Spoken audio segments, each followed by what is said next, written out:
Well, I'll tell you one thing that everybody's going to try to hype up on Sunday at 1 o'clock, Woody, is going to be the 5th and 6th picks in the same draft.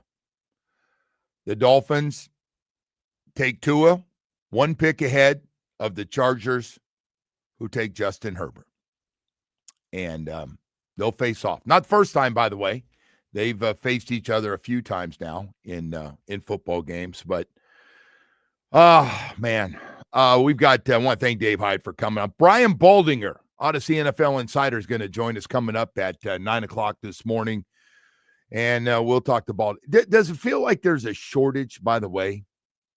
Not defensive linemen. Offensive linemen, does it feel like when you watch a game, your favorite quarterbacks are taken off out of the pocket and taken off to run because the blocking or the blitzes, people can't pick up blitzes well enough. Just seems like. And there's always a ton of offensive linemen hurt. You know, we're talking about the Chargers, and last week, Panthers were down to their third right guard. First two guys, including a guy that was here, was injured. And so they had to move their left tackle to right guard. They didn't miss a beat, of course. You saw the Dolphins now down to their third right guard. The Chargers are now down to their two backup tackles on that thing. They're two franchise high number one pick tackles, both young guys. One on IR, slating for the year, and Alt is out for a while with a high ankle sprain. It just seems like every week, though, you go, not every week, Buffalo, we got to take Buffalo out of this whole thing, but it just seems like there's a lot of teams struggling, don't have enough depth. And it's hard, man, because let's be honest, your backup linemen either got to be young guys on a first contract or veteran guys on the cheap, because you can't pay everybody. Tackles get paid.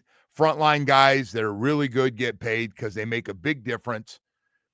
And it's just, here we go again. So they've got their top two running backs out, including their first-round running back, I believe, is going on IR.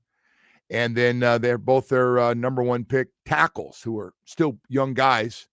One's out for the year, and the other one has that high ankle sprain I mentioned just a second ago. So they've got some guys out this week, and you're like, okay.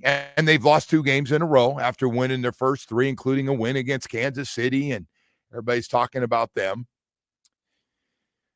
But we just have not yet really put together a game where even the Jets game didn't feel, I don't know how, after the Jets game, I walked out and I go, okay. But, I mean, you can't feel real good when the Jets run for 200 yards and they fumble going in for a touchdown. He was going to score. And again, you know, Jack Jones makes a great play. Don't get me wrong. Never take away from the guy that makes the play. So you have that happen. And just everything during that game, and they fumble. Hell, they come out at half. They're down 1 score. They fumble the kickoff return, which, by the way, the guy got cut. That and the fair catch down on the 2-yard line, you can't make that stuff up. But he did. So they gave him obviously wasn't an expensive contract, and they let him go. But they just haven't really put together where early on, like this last game was all set up, 17-0. Going into early second quarter, you score again in early second quarter, you're up 17-0. You go, oh my God, they're turning the ball over. We're friggin' turning everything into points, and Mike's got guys open. It just looked and felt really good. And then they said, hey, let's start running the ball. And it just changed the whole psyche of the game. They made adjustments. We didn't on both sides of the ball. That's on coaching too. And we couldn't stop them. Hell, they ran for over 200 yards in 3 quarters. They didn't do much in that first quarter. And we just kind of scored 7 points the rest of the game. 7 points the rest of the game. That's why if I'm Mike and I'm getting on my defense, I'm telling, hey, Mike, slow down there, Tiger. Slow down, look in the mirror a little bit at your guys you're calling plays for. You scored 7 points basically in 3 quarters. 7 points in 3 quarters against Carolina. He's got a lot of guys out. Everybody's got a lot of guys out. I guess we got to stop saying that. So now you try to regroup, and hey, I know we liked our plan last year, but we didn't execute it. And by the way, the other thing they're talking about now with our defense was interesting. Watching those guys on ESPN, it's true. We missed a lot of tackles. What did you notice, guys going through? Now the holes were huge to start with, but we had a lot of guys putting their arm out there. And, everybody's got 220, 230-pound running back. Running backs have never been bigger than they are right now. 5'10", 220, 5'11", 225. Everybody's got them. Hell, we got them.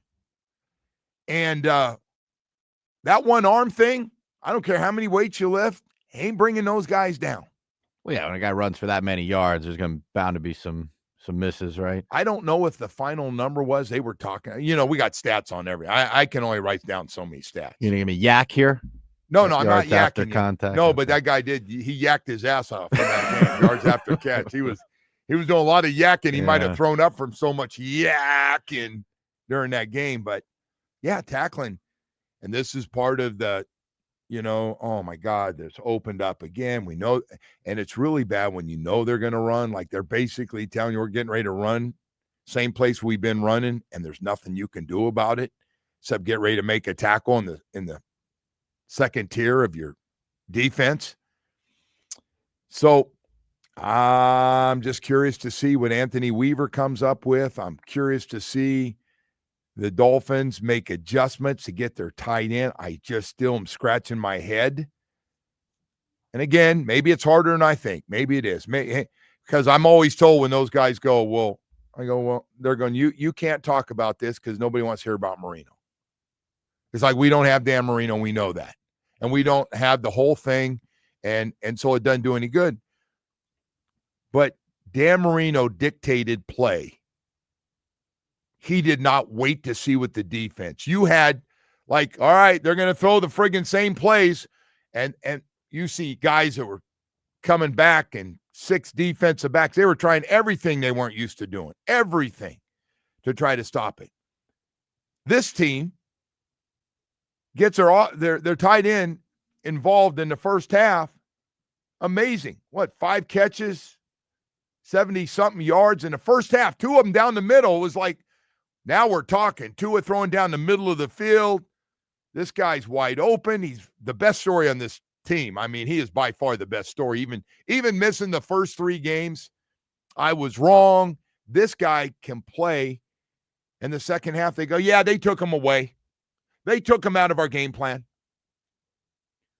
Whatever happened to, they made an adjustment. I get it. Hey, we can't let this, if this continues, Waller's going to chew us all up. So they made some adjustments. How about us make a few adjustments back? Then the running thing, the running numbers are scary. The running difference, we run for 82 a game. Other teams run for 174 a game. That's got to be some kind of record when you start talking about 90-something yards difference in your run defense and your run offense. I didn't see this coming, folks. I did not see him come. I'm not yelling and screaming, acting like a complete ass clown this morning, but I didn't see it coming. You did bring up Marino, though, which is frowned upon. I know. I wish one of those guys would just say, hey, you older guys that play with, hey, we don't have him. You're right. We don't have him, and we can't do things physically. Our guys can't do things physically he can do. But he is over there. I mean, they could, maybe bounce some stuff off him once in a while. That our quarterback could, I don't know what he does over there. I'm not sure. I don't ask. I don't do anything to get my buddy in trouble. I don't know what he does, but you do bring up a good point. I sure would be asking him a lot of questions. I'd be asking him a lot. Hey, man, what happened when they made changes against you? He'll sit down and have a nice conversation with you. I would do that. That's a good point. Marino could teach the guy to carry himself too, like a quarterback. I'm not He's getting had it. some rough press conferences, man. I'm not getting into that. Oh, we're That's due today, by the way. Doesn't he speak today? it's a different. What's today? Is he going I to am say that I can't do anything Justin Herbert can do? I'm learning that I am learning right now. He talked yesterday, I think. I'm learning that that you don't compare. Everybody's got a different personality in the game. Some guys are introverts. Some guys want to be out there, and Dan Marino wanted everybody to know this was his town, and it was his team, and that was it. Period.